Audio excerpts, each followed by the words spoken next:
Hello and welcome. I am Thomas Porteous and you're watching The World Report. Let's take a look at some of the top headlines this hour. Hamas frees 3 emaciated Israeli hostages as Israeli releases Palestinian prisoners under the ceasefire deal. Netanyahu sends negotiators to Doha amid a fragile truce. Lebanon PM Nawaf Salam unveils a new government. The Prime Minister vows reforms to tackle the political and economic crisis. North Korean leader Kim Jong Un has criticized military cooperation between the US, Japan and South Korea, claiming it raises regional tensions. In response, he has pledged to further develop North Korea's nuclear forces. Taiwan's Ministry of Defense has detected 14 Chinese military aircraft and 6 naval bases near its territory. In response, Taiwan has deployed the appropriate forces.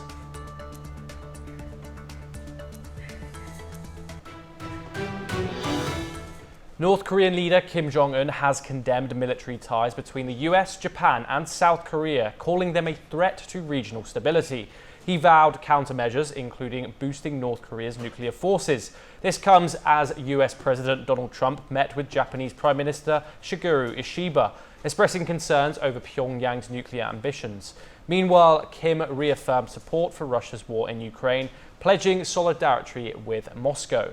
South Korea suspects North Korea of sending more troops to Russia, adding to the 11,000 already deployed.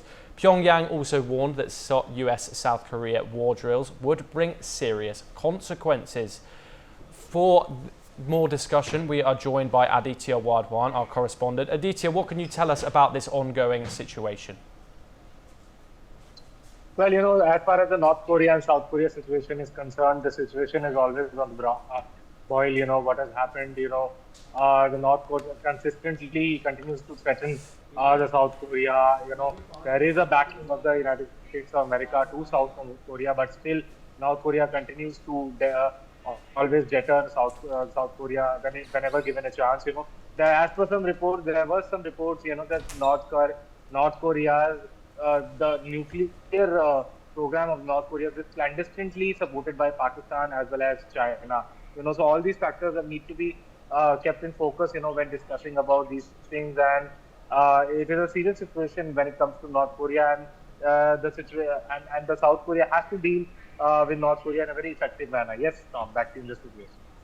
For more on this discussion, we are joined by Dr. Satoru Nagao, Fellow Hudson Institute, located in Tokyo, Japan. We are also joined by Himanshu Bhatt, Senior Journalist, joining us from the state of Gujarat. I want to talk to you first, Dr. Nagao. I want to ask, why is North Korea being so critical of this military cooperation with the US, Japan and South Korea? Because North Korea is expanding influence in the world security situation.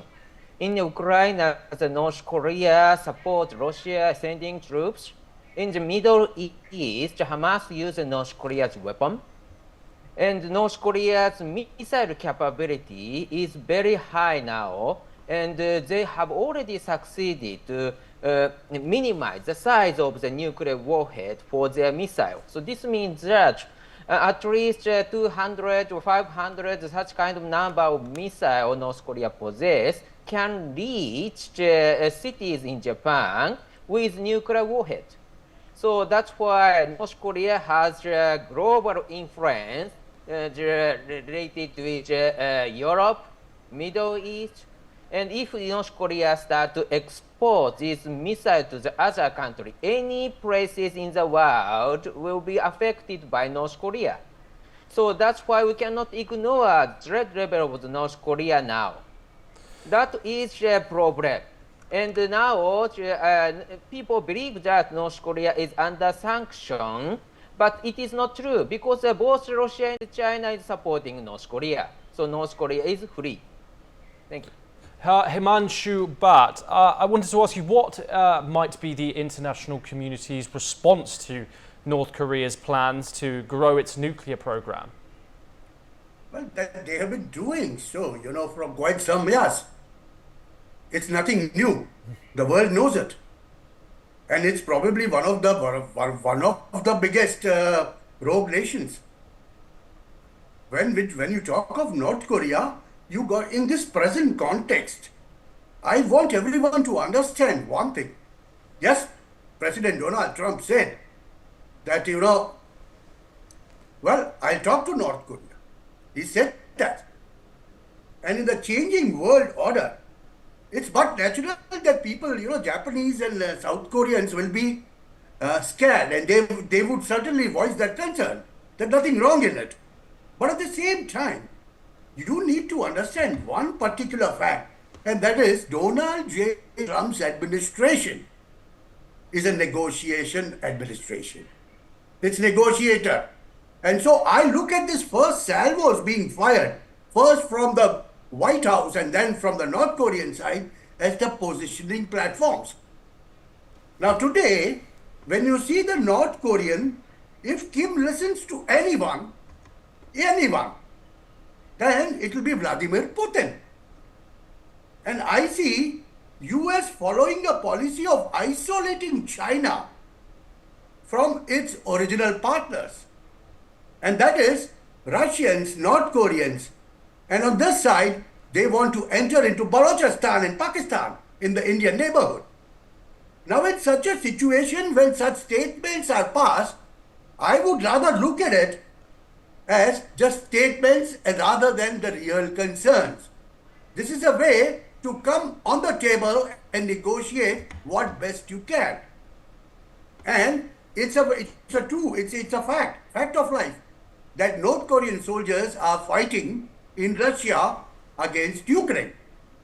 But then Donald Trump, when he dries up that tap for Ukraine arsenal, what's going to happen? Russia is going to occupy about 30% of Ukraine territory, and from which it is not going to go back.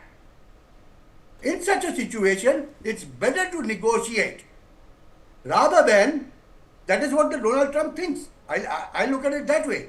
In the changing world scenario, this military exercise by USA, South Korea and Japan is a tactical ploy rather than anything else. Back to you. Dr. Nagao, I was wondering, how does Japan view in the increasing nuclear capabilities of North Korea? And also, can we get what you think for the future between the relationship with Kim Jong Un and Donald Trump will be like? Current North Korea's missile capability to deal with Japan, to deal with South Korea, they have enough number of missiles with this nuclear warhead. But currently, North Korea is developing new missiles to attack the United States. That is different level. Because if the North Korea possesses a missile capability to attack the US mainland, for example, the Los Angeles, for example, the Washington, in this case, when North Korea start a conflict with the South Korea or Japan, there is a possibility US rethink to intervene in the situation because of the threat of the North Korea's nuclear arsenal. Even if the United States will not hesitate, if they promise, still North Korea can believe US intervention will be delayed. That is a concern. So that's why all of the three countries, United States, Japan, and South Korea, do not want North Korea possess a long-range strike capability against the United States. Currently, United States deploys enough number of the interceptor against North Korea's missile. These missiles are located in Alaska. So all of the missiles North Korea launches to the United States, the United States can intercept and destroy it before they reach to the United States. But if the North Korea develop new missile or increase the number of missiles, it will be the threat for the United States. Before North Korea achieves such kind of capability, US want to stop the North Korea to possess such kind of capability, and Japan and South Korea also wish to do that. Himanshu, we are not even a month yet into Donald Trump's presidency, and yet so much has happened. And so how can you see Donald Trump and Kim Jong Un's relationship moving forward in regards to this? I mean, last time in the first term, they had a debate over who had a bigger button than one another. What do you see coming from this relationship? What I look at it is something, Donald Trump once said, he's my friend. I'll talk to him. That is what he said before he became a president. Now he's a president, it's just 1 month. And I would not be surprised if he talks to him. There's likelihood to be a meeting. What's going to happen? What I feel is it's going to be Russia first. It's going to be Vladimir Putin first. And how he goes along with Vladimir Putin will decide how he's going to move out with Kim. That's my gut feeling. And what's happening is North Korea is more closer to Russia than China today. In today's context, whether we like it or not, we have to accept one fact that Russian and North Korean strategic treaty is given value by both the sides value that quite a bit. And so, if Trump can deal with Putin in a good manner, if Putin gets his way as far as Ukraine is concerned, North Korea should not be a concern for anyone in the world. But don't forget that North Korea is one of the nations, one of the few nations that can create trouble in the entire world. And that Donald Trump will have to deal with it. Deal with it. That is the way I look at it. So this exercise is a show of strength and nothing else. That is the way I look at it. Thank you very much, Dr. Nagao and Himanshu Bhatt, for joining us on that segment. We will now move to some more news updates from across the world. The recent exchange of hostages and prisoners between Israel and Hamas has raised grave concerns. This comes as 3 hostages were reported to be in poor medical condition. Israel has already vowed strong repercussions. Let's learn more from this report. 3 male Israeli hostages and 183 Palestinian prisoners were freed in the 5th round of exchanges between Israel and Hamas. However, the homecoming was stained by concerns over the gaunt, frail appearance of the released hostages. ההשלכות של 491 ימים ארוכים בשבי ניכרות על שני השבים שהגיעו לשיבא היום ומצבם הרפואי ירוד. זו הפעם הרביעית במתווה הנוכחי שאנו קולטים שבים והמצב הפעם חמור יותר. This has angered the Israeli government, and Prime Minister Benjamin Netanyahu threatened to take unspecified action in response to what Israel believes are Hamas violations of the ceasefire. שוב ראינו מה זה מפלצות החמאס. זה אותן מפלצות שטבחו באזרחינו והתעללו בחטופינו, ואני אומר להם שוב, דמם בראשם. אנחנו נעשה הכל להחזיר את כל החטופים, אבל חמאס לא יהיה שם. אנחנו נחסל את החמאס ונחזיר את חטופינו. זאת ההנחיה, וכך נעשה. Netanyahu also mentioned that US President Donald Trump agrees with his plan of action. Additionally, Israel's ambassador to the UN, Danny Danon, sent a letter to the UN Secretary-General Antonio Guterres demanding that he publicly condemn Hamas following the dire physical condition of the 3 Israeli hostages.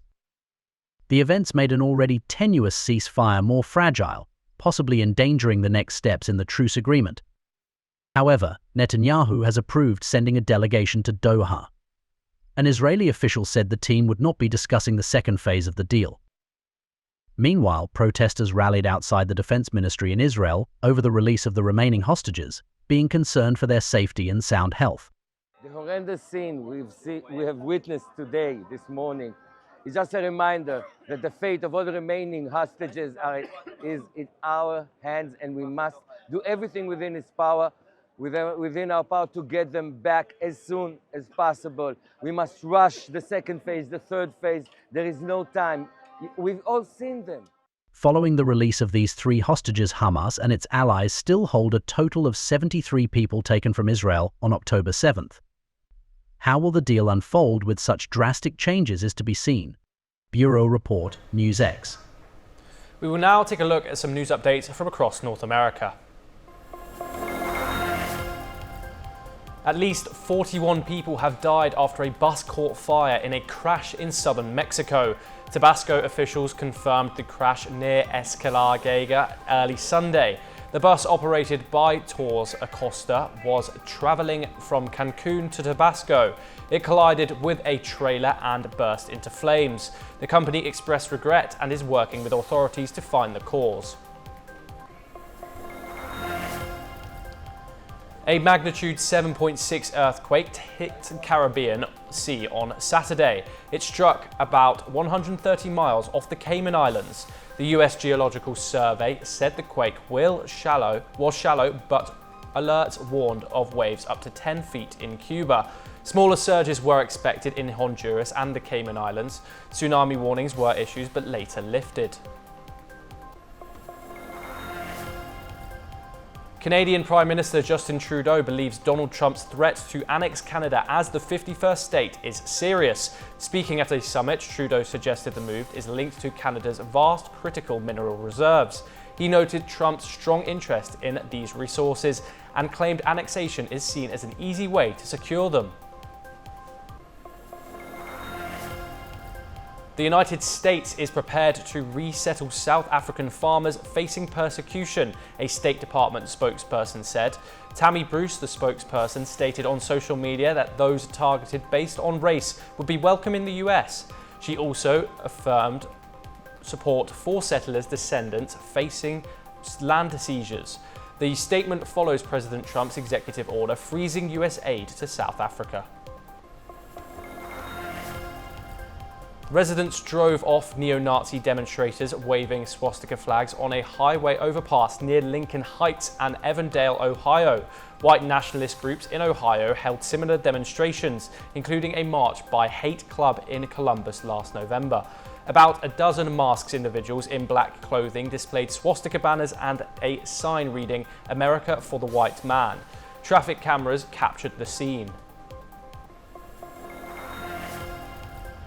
Donald Trump will be the first sitting US president to attend a Super Bowl, joining 74,000 fans at Caesars Superdome. His attendance comes amid a long-strained relationship with the NFL, dating back to his failed bid to join as an owner in the 1980s. Security is tight, especially after the deadly New Year's Day attack in New Orleans. Donald Trump has revoked security clearances for Antony Blinken and Jake Sullivan, a day after blocking Joe Biden's access to intelligence briefings. The move widens Washington's political divide. Meanwhile, a US judge refused to block Elon Musk's government cost-cutting team from accessing federal systems, a setback for unions fighting his plans to shrink bureaucracy. Let's have a look at this report. President Donald Trump has revoked security clearances for Antony Blinken, the former Secretary of State, and Jake Sullivan, the former National Security Advisor. The move came a day after Trump said he had revoked the security clearance for his predecessor Joe Biden, stopping his access to daily intelligence briefings. While the revocations may not have immediate impacts, it is another sign of the growing rift in Washington. Former US presidents have traditionally received intelligence briefings so they can advise incumbent presidents on national security and foreign policy. In 2021, Biden revoked the security clearance for Trump, who was then a former president. Meanwhile, a federal judge on Friday declined to block Elon Musk's government cost-cutting department from accessing the US Department of Labor systems, an initial setback for the government employee unions resisting his efforts to shrink the federal bureaucracy.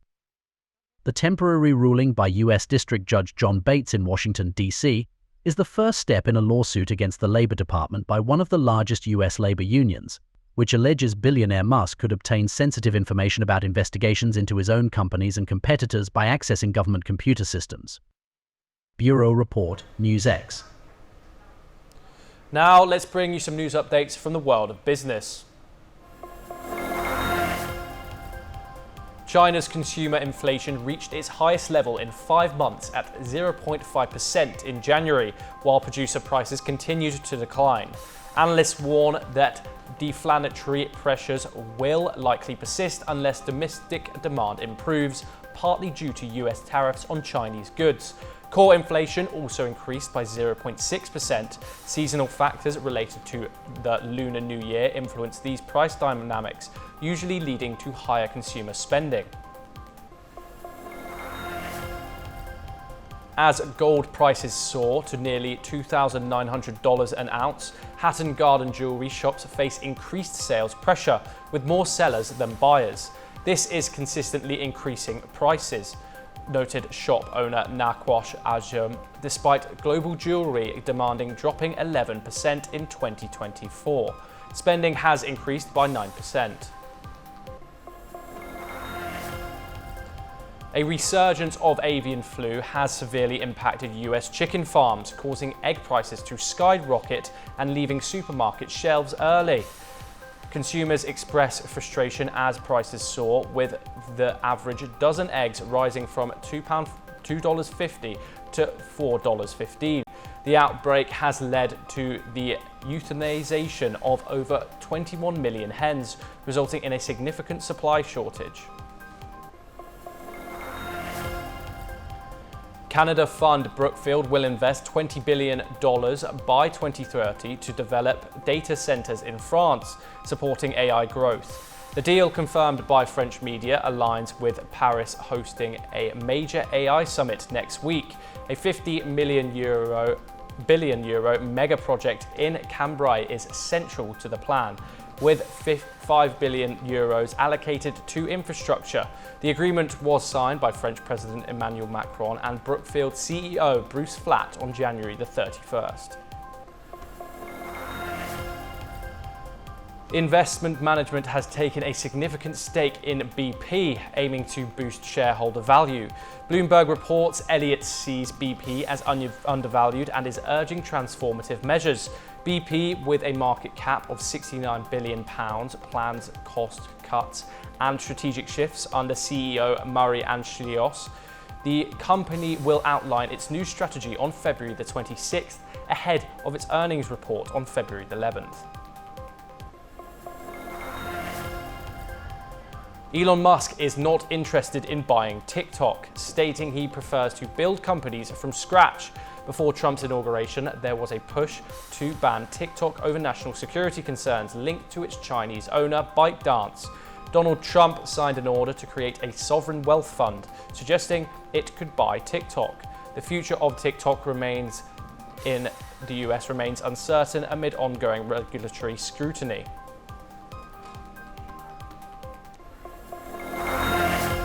And that is all we have time for. We will continue to bring you more news updates from across the world.